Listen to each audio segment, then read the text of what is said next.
عليكم ورحمة الله وبركاته. بسم الله والحمد لله والصلاة والسلام على رسول الله وعلى آله وصحبه أجمعين. ആത്മീയ ഗുരുവായിരുന്ന മെഹർ ബാബയുടെ ഒരു പ്രസിദ്ധമായൊരു തോട്ടുണ്ട് കേട്ടോ. Forgiveness is the greatest form of charity. മാപ്പ് കൊടുക്കലാണ് ലോകത്തിലെ ഏറ്റവും വലിയ ദാനധർമ്മമെന്ന്. ഞാനൊരു ചെറിയ ചരിത്രം പറയാം. നമുക്കൊക്കെ അറിയാം, റസൂലുള്ളാഹി സ്വല്ലല്ലാഹു അലൈഹി വസല്ലമ തങ്ങളെ ഒരുപാട് വേദനിപ്പിച്ചവരായിരുന്നു കഅബ് ഇബ്നു സുബൈർ റളിയല്ലാഹു അൻഹു. മക്കാ ഫത്ഹിന്റെ ശേഷമാണ് കഅബ് തിരുനബി സല്ലല്ലാഹു അലൈഹി വസല്ലമ തങ്ങളെ അടുത്ത് വന്ന് ചോദിക്കുന്നത്, വേഷപ്രച്ഛന്നനായി വന്ന് ചോദിക്കുന്നത്, നബിയെ, ശത്രുക്കൾ മുഴുവൻ എന്താണ് ചെയ്യാൻ പോകുന്നത്? ലോകത്തുള്ള അന്നോളമുള്ള രാജാക്കന്മാർ മുഴുവൻ ചെയ്തത് മുഹമ്മദും ചെയ്യുമെന്നാണ് കഅബ് വിചാരിച്ചത്. കൊല്ലുമല്ല നബിയെ. ഇല്ല, കൊല്ലില്ല, ഒരാളെയും കൊല്ലില്ല. അപ്പൊ കഅബിനെ കൊല്ലില്ല നബിയെ. വിശ്വാസം വരാത്തോണ്ട് കഅബ് വീണ്ടും വീണ്ടും ചോദിക്കുന്നുണ്ട്, ഇല്ല, കഅബിനെയും കൊല്ലില്ല.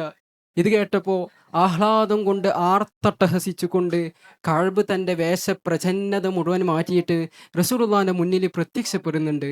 റസൂൽ ചിരിച്ചുകൊണ്ട് ചോദിക്കുന്നുണ്ട്, എന്തിനാണ് കഅബേ ഇങ്ങനെയൊക്കെ വന്നിട്ടുള്ളത് എന്ന്. കഅബ് പറയുന്നുണ്ട്, നബിയെ, അങ്ങ് എനിക്ക് വിശ്വാസമാണ്, പക്ഷെ അങ്ങയുടെ കൂടെയുള്ളവരെ എനിക്ക് വിശ്വാസമില്ല. കാരണം അത്രമാത്രം അങ്ങയെയും അങ്ങയുടെ ദൗത്യത്തെയും ഞാൻ വേദനിപ്പിച്ചിട്ടുണ്ട്, പരാജയപ്പെടുത്താൻ വേണ്ടി ശ്രമിച്ചിട്ടുണ്ട് എന്ന്. ശരി, ആ നിമിഷം റസൂൽ എന്താണ് കഅബിനോട് പറയുന്നത്?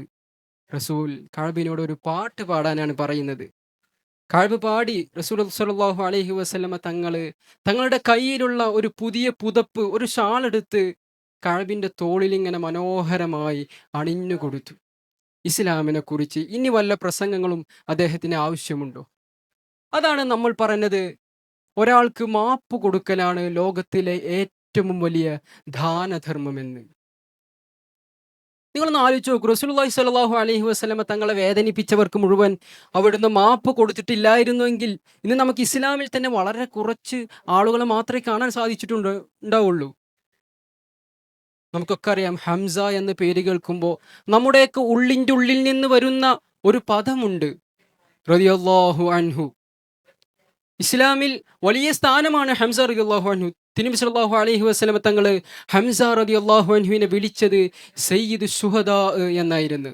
എന്നാൽ ആ ഹംസ റളിയല്ലാഹു അൻഹുവിനെ ഉഹദ് യുദ്ധത്തിൽ വെച്ച് വിഷം നിറച്ച അമ്പ് കൊണ്ട് കൊലപ്പെടുത്തിയ വഹ്ശിയുടെ പേര് കേൾക്കുമ്പോഴും നമ്മളെല്ലാം പറയുന്ന പദമെന്താണ്?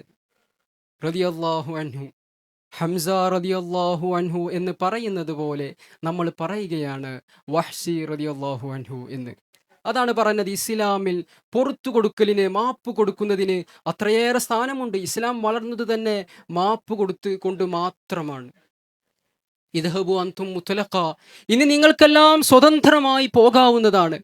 ആരോടാണ് റസൂലുള്ളാഹി സ്വല്ലല്ലാഹു അലൈഹി വസല്ലമ തങ്ങൾ പറയുന്നത്? തിരുനബി സല്ലല്ലാഹു അലൈഹി വസല്ലമ തങ്ങളെയും അവിടുത്തെ ദൗത്യത്തെയും നാടുകടത്താൻ ശ്രമിച്ച, ക്രൂരതകളെ കൊണ്ട് നാടുകടത്താൻ ശ്രമിച്ച ഒരു സമൂഹത്തോടാണ് പറയുന്നത്. പലപ്പോഴും റസൂലിൻ്റെ കൂടെയുള്ളവർക്കൊന്നും അത് അംഗീകരിക്കാൻ പോലും സാധിച്ചിട്ടുണ്ടായിരുന്നില്ല. പക്ഷേ റസൂൽ അങ്ങനെയായിരുന്നു. അത്രയേറെ ഓരോ മനുഷ്യരോടും റസൂൽ അടുത്ത് നിന്നിരുന്നു. എടാ, നമ്മൾ ഈ റിവെഞ്ച്, മധുരപ്രതികാരം എന്നൊക്കെ പറയില്ലേ, അതൊന്നും ഈ സിനിമയിൽ കാണുന്നത് പോലെ ആളെ പോയി കുത്തിക്കൊല്ലലൊന്നല്ല. പിന്നെന്താണ്, റസൂലെ നമുക്ക് കൃത്യമായി പഠിപ്പിച്ചു തരുന്നുണ്ട്.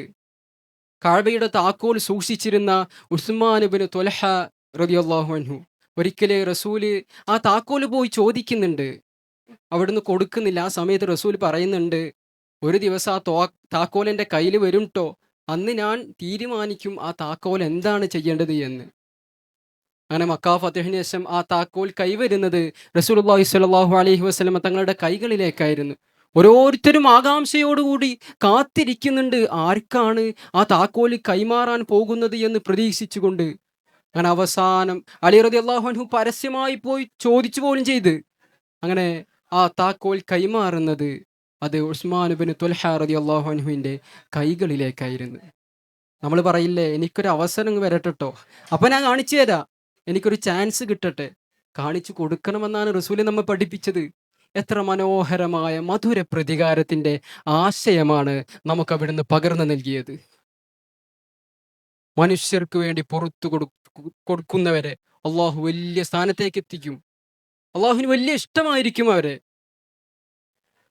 നമ്മൾ മുന്നിൽ ഇന്നും ജീവിച്ചിരിക്കുന്ന ഒരു ഉദാഹരണമുണ്ട്. എടിന്ന കല്ലുകളെ മുഴുവൻ നാഴിക കല്ലുകളാക്കിയ ഒരു മനുഷ്യൻ. നമ്മളെല്ലാം ആദരവോടുകൂടി ആ മനുഷ്യനെ കാന്തപുരം ഉസ്താദ് എന്ന് വിളിക്കും. എത്ര തെറി പറഞ്ഞവരും കളിയാക്കിയവരും അവിടുത്തെ മുന്നിൽ പോയിട്ട് ഒന്ന് മുഖം കാണിച്ചാൽ ചേർത്ത് നിർത്തിക്കൊണ്ട് പറയും, അത് പ്രശ്നമല്ലട്ടോ, ഞാൻ പറഞ്ഞതും പറയാലതൊക്കെ പൊരുത്തപ്പെട്ട് തന്നിട്ടുണ്ട് എന്ന്. നമ്മളെപ്പോലെയുള്ള ചെറിയ മനുഷ്യന്മാർക്ക് അതിന് സാധിക്കുമോ? വലിയ സ്വപ്നങ്ങളും വലിയ ദൗത്യങ്ങളുള്ള വലിയ മനുഷ്യന്മാർക്ക് മാത്രമേ അതിന് സാധിക്കുകയുള്ളൂ.